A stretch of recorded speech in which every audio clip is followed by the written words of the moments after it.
What's up, guys? I hope that you're all having an awesome day. I have some fun stuff that I'm going to talk to you about today. Before I get into talking about my food budget in Hawaii, I just want to remind you guys that the Woodstock Fruit Festival is coming up. If you're on the fence, if you're feeling like, I don't know if I should go, is it going to be worth it? I just want to tell you that you should just throw all that out the window and come to the Woodstock Fruit Festival, because you will be so happy that you went. If you're psyching yourself out and you've been thinking about coming for a while and you're just not sure if it's the right decision, I say go for it, because it is an amazing time. I was not there last year, and so I'm excited to be there this year. But also my friends Charles and Davis are going to be emceeing the Woodstock Fruit Festival. So they're going to be hosting the opening ceremony. They're gonna be hosting a lot of activities. Everyone's gonna be there, so you should be there too. And I hope that I get to see you and meet you and hang out with you, and we will just have the most fabulous week together. And also, when you're signing up, if you'd like to get $100 off of your ticket, then you can use the discount code LOVE. That is my discount code. And if you guys are going to go, it would be super awesome because it's kind of like an affiliate code. After you watch this video, make sure that you go sign up for the Woodstock Fruit Festival, and I will see you there. Alright guys, so let's get into the food budget. Basically, I've broken things up into just little categories here, and I don't eat too many categories of food, so it's gonna be pretty simple. And I'm just gonna share with you basically what I'm eating throughout the week and what these things cost me. So as far as dry goods go, and I'm buying things at like the bulk section at the grocery store, I'm usually buying quinoa, lentils, I might buy some garbanzo beans. I usually like to purchase them in bulk and get them dry and then cook them in the Instapot instead of buying canned stuff. I will occasionally buy canned stuff, but not very often. So I'm usually spending between $10 and $20 a week, just depending on how much cooked food. Sometimes I go a week and I eat all raw, sometimes I'm eating just cooked food a couple of times a week.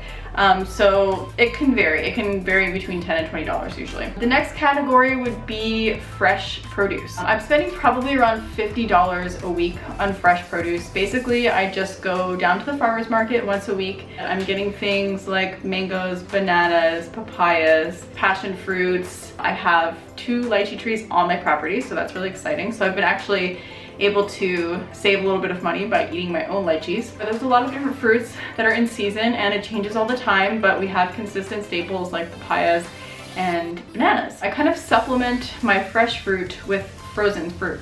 So that might not seem like I'm buying a lot, just spending $50 a week on fresh fruit, but it is actually a lot. I do get a good amount of fresh fruit. And then I supplement that with frozen fruit. So I go to Costco probably like once every 2 weeks. We do a beach day, and we don't have Costco on the Hilo side of the island, we have it on the Kona side. So it's actually a really nice excuse to like go to the beach and be like, oh, let's do a Costco day. And then like everyone rallies up and they're all like, okay, like here's my Costco order. And I also get some of my dried goods at Costco, stuff like quinoa, that they sell organic. But I like to get my frozen fruit there because it's the most affordable organic frozen fruit. And I really like that for my smoothies. Because I'm a big smoothie drinker, it really makes sense for me to make the investment to drive over to Kona and get a lot of frozen fruit because it's so much more affordable. So I basically am spending around $25 a week on frozen fruit, and Costco stuff is really affordable. If you're just getting into this lifestyle and you're looking for ways to make it more affordable, Costco is definitely an awesome resource, because their frozen fruit out here, I can get a bag of mango for around $11 or $12, and it's like a really big bag and it's organic. And if I was to get that same amount at a regular grocery store here, I probably would be spending closer to $20 or maybe even $25. So the price per pound is really amazing for frozen fruit. And for things like berries that are way more expensive, I try to just get them frozen. Obviously fresh berries are great, but I usually don't eat fresh berries unless I'm able to pick them myself, because I just find that it's so ridiculously expensive to eat them on a regular basis. So that's why I really love getting frozen fruit. So I do the frozen wild blueberries. We're at between $10 and $20 for dry goods, about $50 a week on fresh produce, about $25 a week for frozen fruit. And then I eat a lot of greens. I really love eating salad, and I probably could get it a little bit more affordably, but I don't like to eat local greens because we have this issue here with this type of slug that can cause weird health issues. And there are ways that you can get good local greens that are grown in greenhouses, but the place that I like to get it from has recently cleaned out their whole greenhouse and they're starting over. So the past few months I've basically just been getting imported greens, and so I usually will buy 2 of those big clamshell plastic containers of either spring mix or spinach or some kind of herby spring mix. I also like to get those 6 packs of romaine hearts because it's more affordable and I really love romaine. I also do spend a little bit of money on getting stuff like cilantro and parsley, but I'm including that in on my greens. So that's about $30 per week. I kind of probably spend, I would say, around $15 or $20 on miscellaneous items. Just things like if I go out with my friends to a kombucha bar or a kava bar or something and I have a glass of kombucha, or if I buy like a random little like raw chocolate, things like that. So I probably am spending about $15 to $20 on just random items that I'm picking up at the store that are just like, you know, a few dollars each throughout the week. My monthly food costs in Hawaii are between $475 and $500. And maybe some of you might think that that sounds high. Personally, I don't think that it's high. I know people that eat a vegan diet that spend close to $800 to $1,000 a month on their diet. But something to take into consideration is that I'm eating 100% organic. I'm very passionate about eating organic because I developed chemical sensitivity when I was younger, and so I can have headaches and kind of like cold-like symptoms if I'm eating things that are not organic. And I've experienced this when I'm traveling to other countries where I can't always eat organic. I kind of feel just like run down all the time.